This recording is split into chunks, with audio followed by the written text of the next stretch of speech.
घर का झगड़ा शुरू किससे होता है? किसी के घर का झगड़ा स्त्री से शुरू होता है और किसी के घर का झगड़ा पुरुष से होता है। मैं केवल यहाँ दोनों को ये निवेदन करूँगा कि यदि पुरुष झगड़ा शुरू करता है तो जब आपको पता है कि मेरे पति की ओर से झगड़ा होता है तो फिर आप उस झगड़े की आग में घी क्यों डालती हो?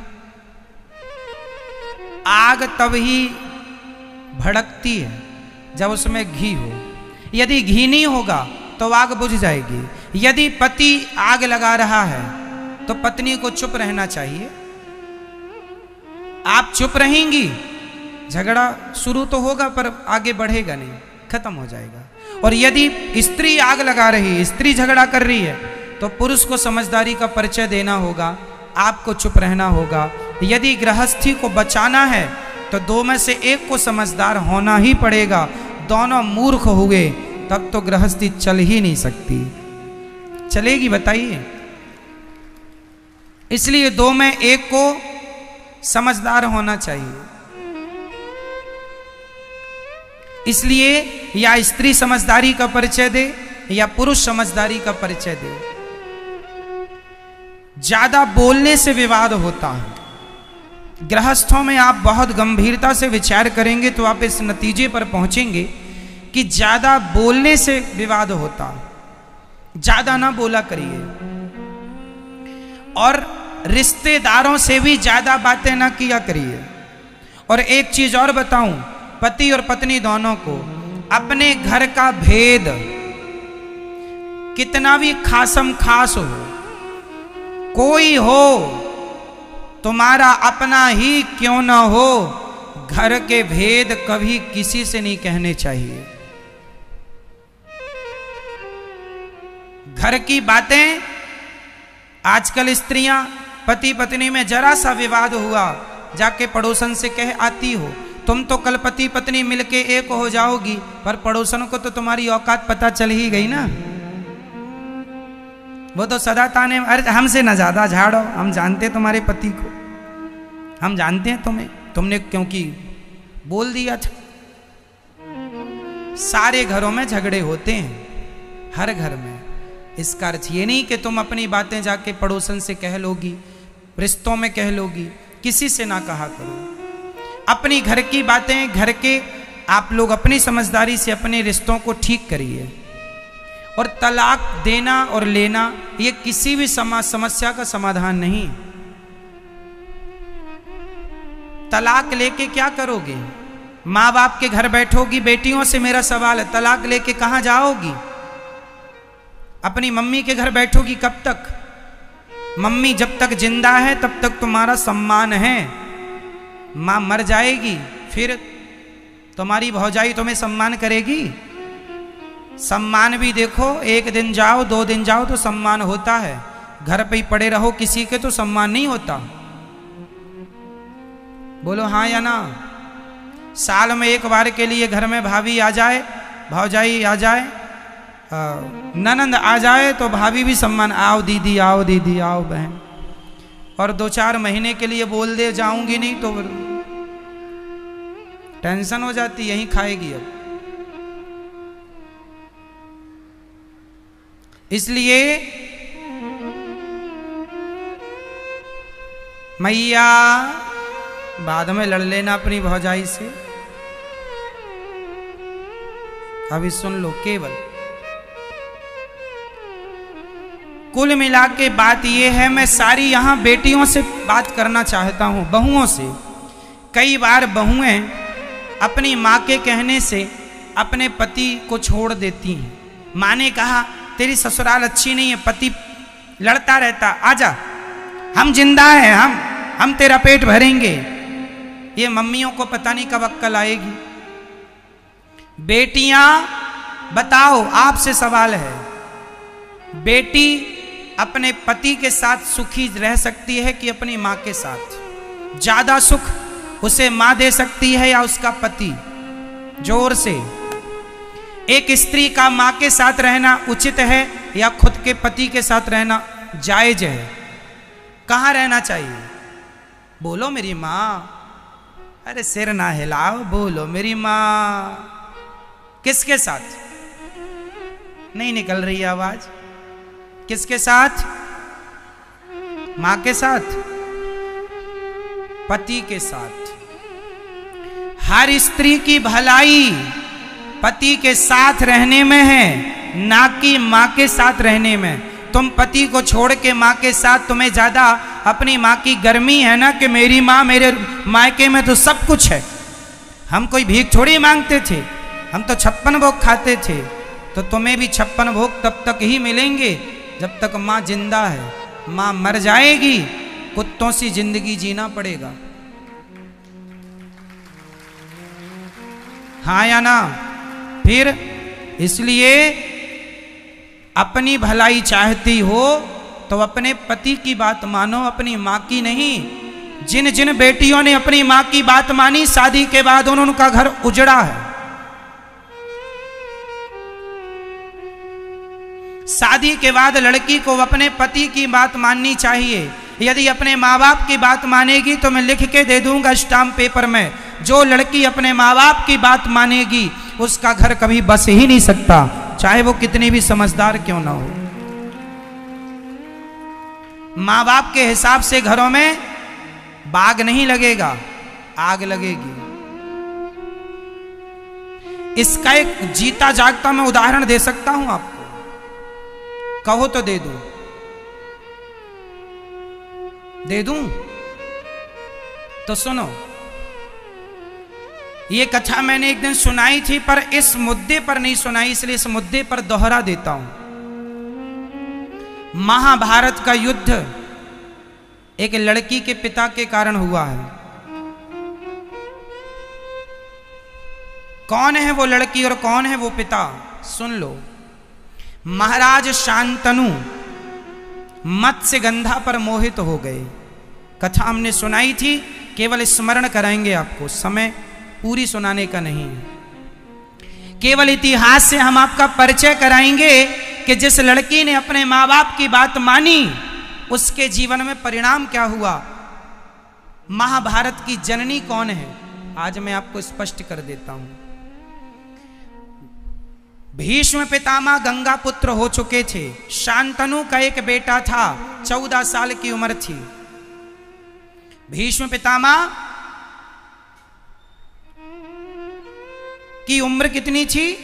14 साल का छोरा था भीष्म पितामह की उम्र। ये गंगा पुत्र थे। शांतनु गंगा जा चुकी थी, अपनी पत्नी के वियोग में ये तड़पते थे।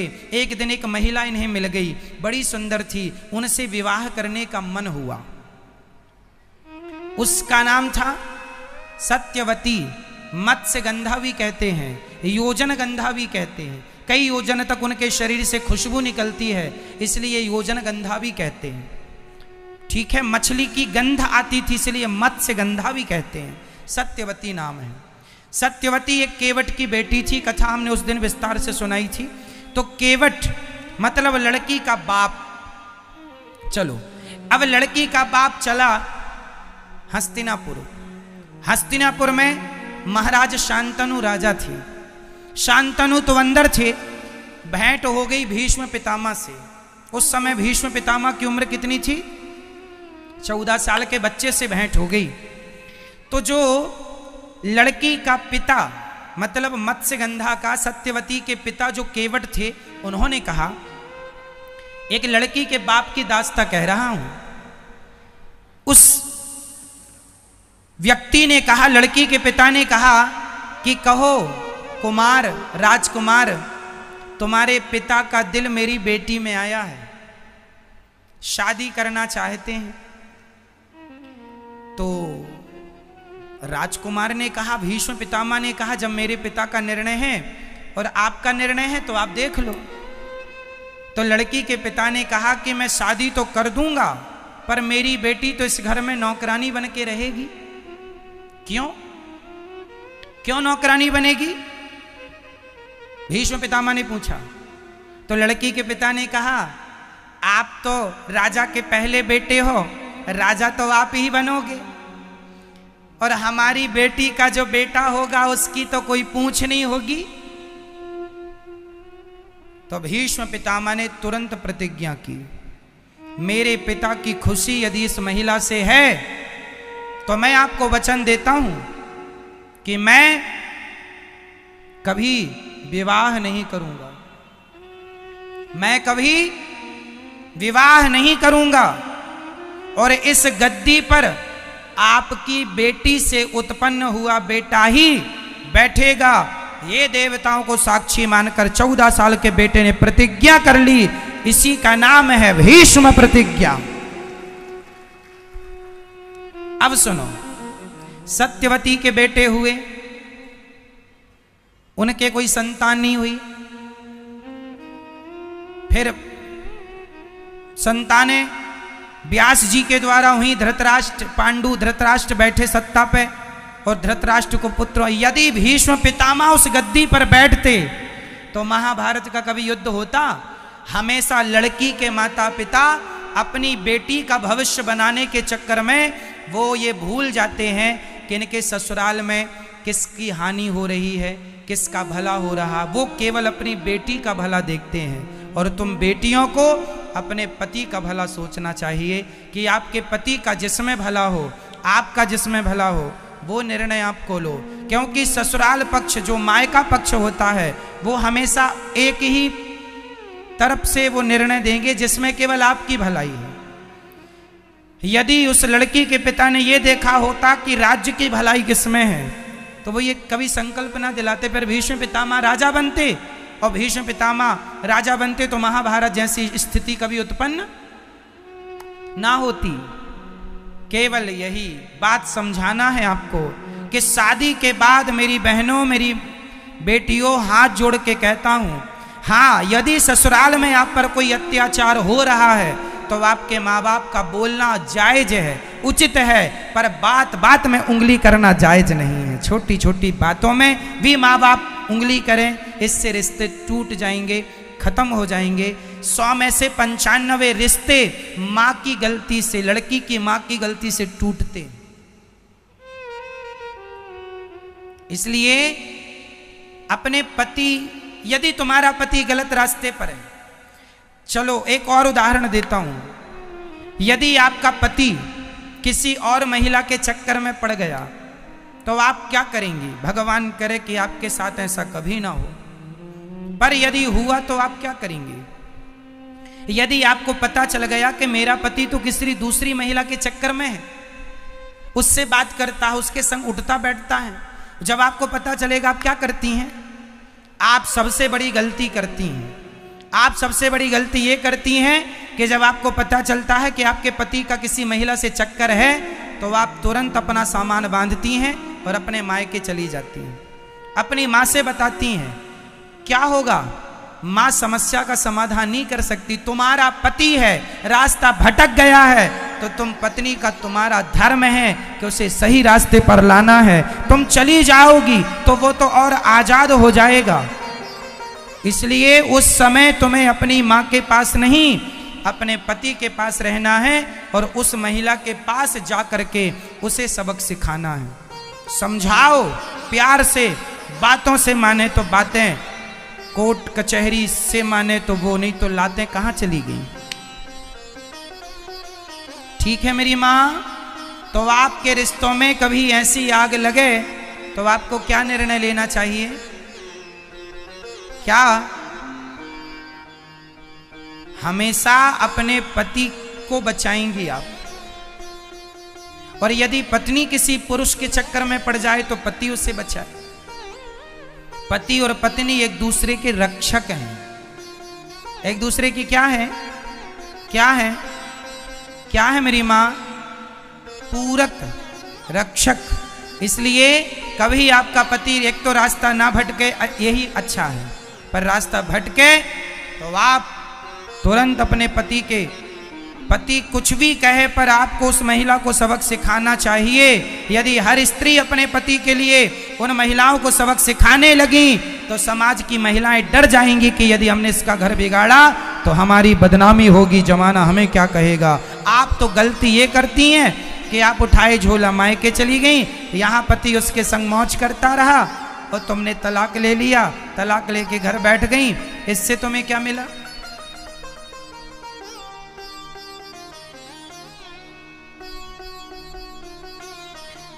तुम्हें ऐसे आदमी के संग रहना है नहीं रहना वो अलग विषय है, बाद में सोच लेंगे।